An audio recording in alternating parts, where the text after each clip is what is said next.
Tom, we'll start with you. I mean, Tom, Giles, and I here were pretty impressed with what Jerod Mayo had to offer. And a couple of things that may or may not have heard us that we took away. But what did you guys take away from this introductory press conference?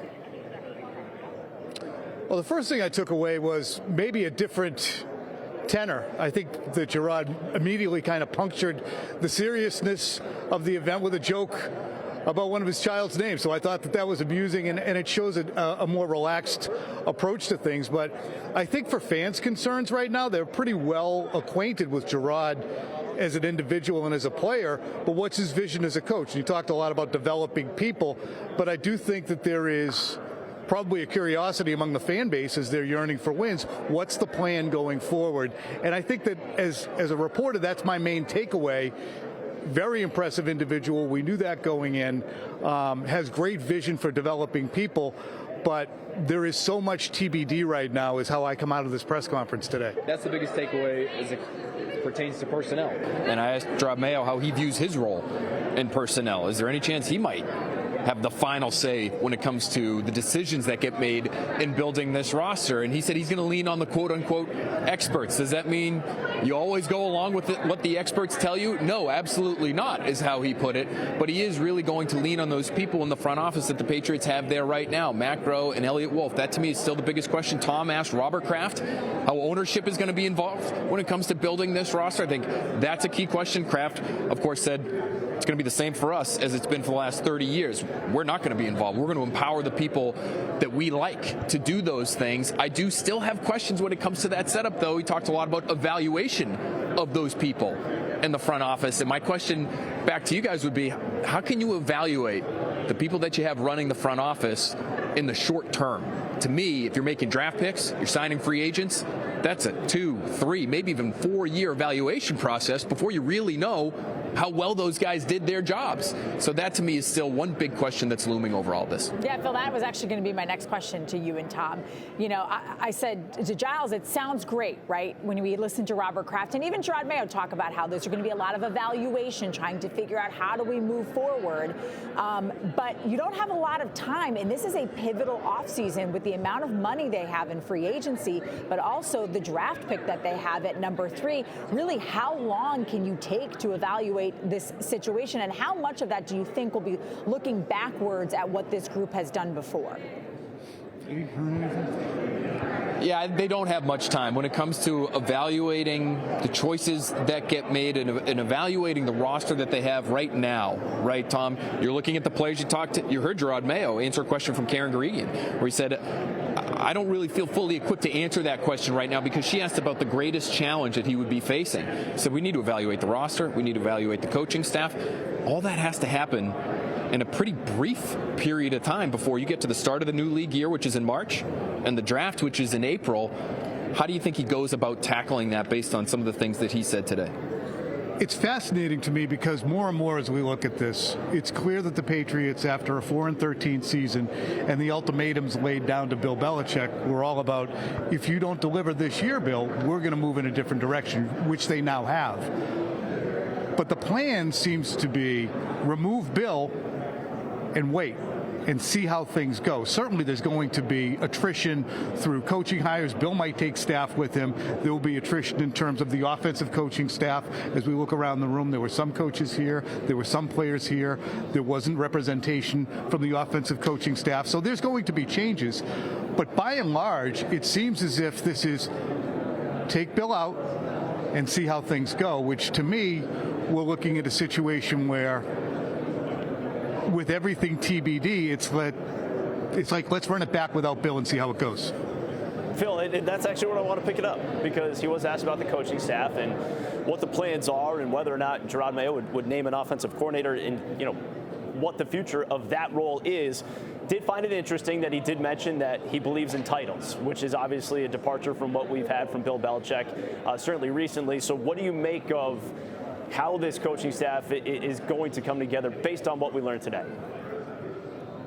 Wasn't it fascinating, big picture, guys, in terms of how Bill Belichick factored into this press conference? He was here.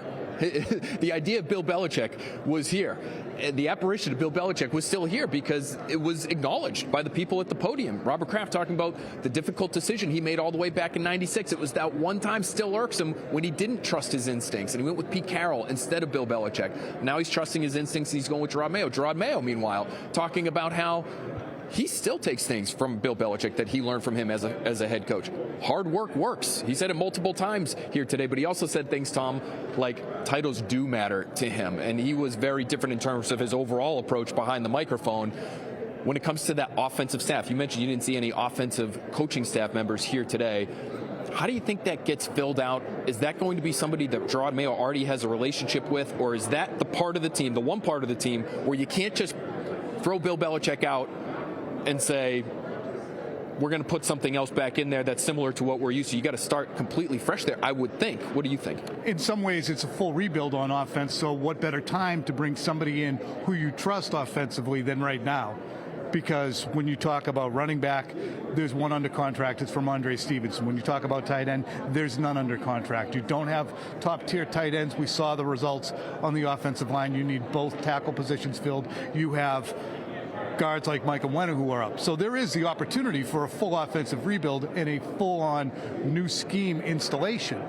Jerod has defensive acumen. He's going to need to lean on individuals who have offensive acumen. So that could be, to me, if Bill O'Brien does not return, the place in which there is the most drastic change. But with all these opportunities around the league right now and staffs being filled out, that's a place where the Patriots have to act quickly. We see the different interviews taking place across the league for different offensive coordinators. The hot ones, the cold ones, the ones have been discarded. Pete Carmichael, for lack of a better example, was with the New Orleans Saints since 2009. He's a Medway guy. Would they be interested in hearing his vision for what the offense would look like under him here in New England? So all those things need to be addressed really quickly, offensively in particular. Tom mentioned familiarity. There are a couple names that you'd be familiar with that also might be able to completely revamp the offensive scheme here. Wouldn't be the Bill O'Brien scheme, the Josh McDaniels scheme. You might be able to install a Shanahan style, a McVay style offense with guys who know it and have worked in it, but also guys who have worked here. The two names I'm thinking of are Nick Caley, who was most recently here as Patriots tight ends coach. He spent last season doing the same thing for Sean McVay, tight ends coach out there for the Rams. So now he has real familiarity with that offense, with that scheme. The other name would be Shane Waldron, who worked here in New England in a variety of capacities. It was a long time ago now, most recently the offensive coordinator in Seattle, but for a long time was McVay's right-hand man on the offensive coaching staff out there in LA. So there's two names where you might be able to completely change the offense, but still bring in a name that you already know. Phil, sticking with the coaching staff for just one more minute here. One other thing that stuck out to Tom and I was that Jerod did acknowledge these are not his coaches. This is not his staff. Do you think that there will be maybe more, turnover on the coaching staff? And how much will the Belichick, Steve and Brian Belichick, and their decision whether to go somewhere with their dad or stay in New England, how much do you think that will play into how they build things on the defensive side of the ball? I think offensively is where you're going to see the most turnover. Is there some turnover on the defensive side of things when it comes to the coaching staff, Tom?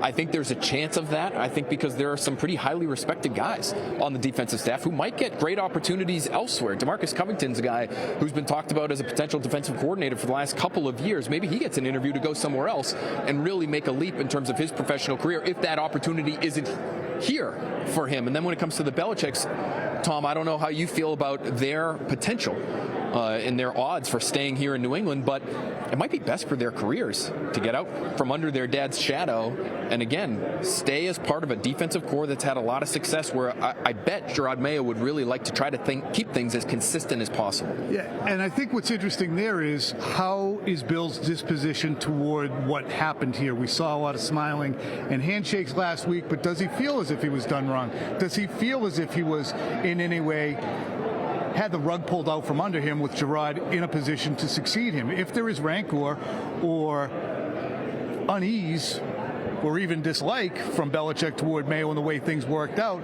well, then would the kids feel as if, well, my dad got hosed, how am I supposed to stay here and work with Jerod and not feel as if I'm betraying him? Certainly, I think that they would need some kind of a blessing from Bill to stay. Now, I think also we always have to understand is there are personal and family situations that exist for everybody in every job. Are Brian and Steve Belichick in positions where they have their families here and would like to stay here? Those are questions that also enter into this as well. So I think all of these things are important, but in offering those positions that got out there to Steve and Brian Belichick, it does set up for a conversation of, okay, if they stay, is it disloyal? It actually will be more of an indicator, too, of what the relationship between Jerod and Bill is to an extent as well. Do you agree with that?